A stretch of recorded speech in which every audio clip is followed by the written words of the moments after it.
talk a little bit more about what's happening over in California right now.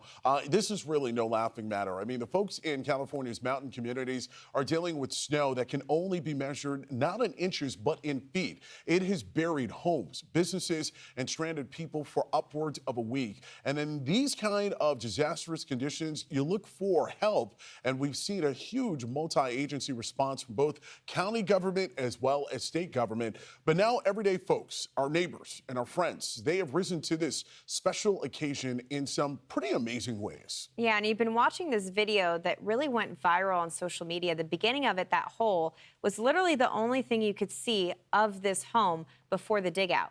Joining us now are Amber, Rood, and Bryce Durfee. They live in Lake Arrowhead, California, and they have been doing what they can do to help people out, which really is what the whole community has been doing. So hats off to you guys. You know, sometimes it's nothing but just a shovel. Other times it's a way to stay warm, to get food.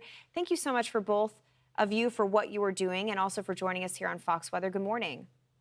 Good morning. Good morning. Thanks for having us. Tell us a little bit about your journey here. I mean, I know that it's a mountain community. Obviously, you get snow, but two epic snowstorms back to back that are amounting to 10 feet of snow, that's a lot. I mean, have you ever seen conditions like this at your house? No, never. Not like this. I mean, we've had 3 feet here and there, and then it kind of melts off and it comes back, but never this much snow in such a short period of time.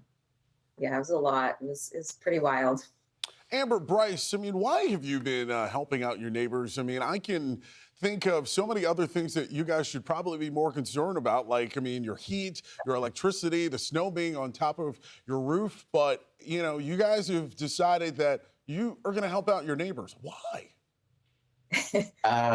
Well, we were fortunate in that we were there for both storms, and we kept up with the snow on our own home. Luckily, we never lost power, which was a miracle. Yeah. And so when the storm kind of ended, we just said, you know what can we do? Let's go out and see what we can do for our neighbors. I mean, that's what any good person would do, I hope.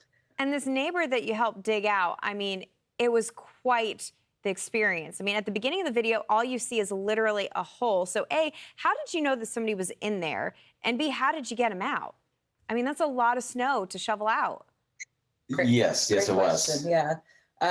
So actually, our neighbor, her name is Victoria, and we had met her a few weeks earlier when it was snowing. We were just walking by, and we got her number and said, if you ever need us, let us know. And so actually, when the storm ended, I got a text from her saying, hey, if you guys happen to have some time, would you mind coming by and shoveling out my front door? And we show up to her house, and Amber's on the phone with her, and she's going, "Oh yeah, my front door's right here." And I'm looking around for the front door, can't find it, and I find this little hole, and there's these little animal tracks going in. I'm like, "Oh, maybe like a cat has got like a little burrow right here." And all of a sudden, I look through the hole and I see Victoria's face, and she's just sitting there smiling, waving at me. She had she could open the door inwards, and so throughout the storm, she had been using a broomstick or something to keep make a tiny little hole. A little hole. Yeah. And we were just like, "You've got to be kidding me! You're Thank in goodness there." she did that. Yeah. I mean, that was very smart on her part because it's very possible that the hole wasn't there and then you wouldn't have been able to find her. Yeah. And Bryce, by the way, how long did it take for you to shovel it? And Amber, did you help him out? I helped. She helped. She definitely helped. I would say maybe like an hour of shoveling. And then she had another door on the other side of the house that she likes to feed the stray cats. So I had to make my way around to the other side and open up another little space for her. So that was You probably can't forget about the kitty cats. And Bryce, I have to tell you, I'm very impressed by your strategy. Instead of just trying to make a flat path, you actually made staircase out from the bottom of her front door. I don't know if I would have thought about that, and I have been snowed in a couple times. Nothing like this, that's for sure. But that's a brilliant one. I'm going to tuck it in the back of my head for the next time that I need it. There you go. Do it. Well done. Snow makes steps. Yeah. So what are you guys, both taking away from this? I mean, are you sick and tired of the snow, or both of you like, you know what, we just got to take it in stride because, a year or two ago, we were talking about drought and we needed the snow. Yeah. Yeah. We both love the snow. Yeah, we're avid snow players, snowboarders. We love being up there. But after this last storm, I'm over it. Yeah. We need a break. Yeah, it was a lot. Yeah. Yeah, and I'm just curious, has the local town or the state come by to like at least help remove the snow? Because I'm also thinking, I'm like, where do you put all the snow? It's not like, you know, if it snows here in New York City or, you know, someplace else, you can just put it in the front yard or on the road just because, well, that's where all the other snow is. Yeah, it was a huge issue in the neighborhood. We actually have really narrow streets and they're very windy and curvy. And so once the snow started piling up past that 5 feet point, nobody knew where to put it. Thank God the state threw a bunch of front loaders in and people started moving the snow out of neighborhoods and getting it off the street so people were able to kind of move around freely. It's still a big problem though. There's a lot of people that still can't get out of their homes. You know, they just opened up the main road up to Lake Arrowhead. We were completely closed, like we couldn't go down or up. And right now people just really need help shoveling. That's really what people need. They need to unbury their cars. I mean, some people haven't gone to the grocery store in over 2 weeks. Yeah. And Amber, you know, my biggest concern when we were watching the video was the weight of the snow on top of people's homes.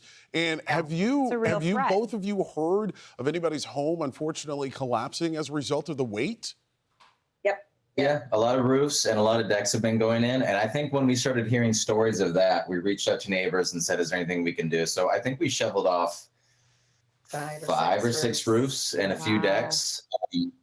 And another big issue was the gas lines, which we weren't aware that they need to vent the regulator. And so we're reaching out to neighbors and going around and digging out these because homes are catching on fire in our neighborhood now, which is terrifying. It's been a lot of fires. Yeah. Well, you know, a lot of lessons learned, that's for sure. And we appreciate both of you coming on here to share your experience, because hopefully if we ever get into this mess again, we can, you know, help people out at a good pace. And what you and your community have done is just breathtaking. It's inspiring. So thank you for your hard work. Amber, Bryce, we appreciate it coming to us live from Lake Arrowhead, California. Have a great day. I'm Amy Freeze. Welcome to Fox Weather's YouTube page. We have more great videos on the way, so make sure to subscribe to stay updated on all things weather.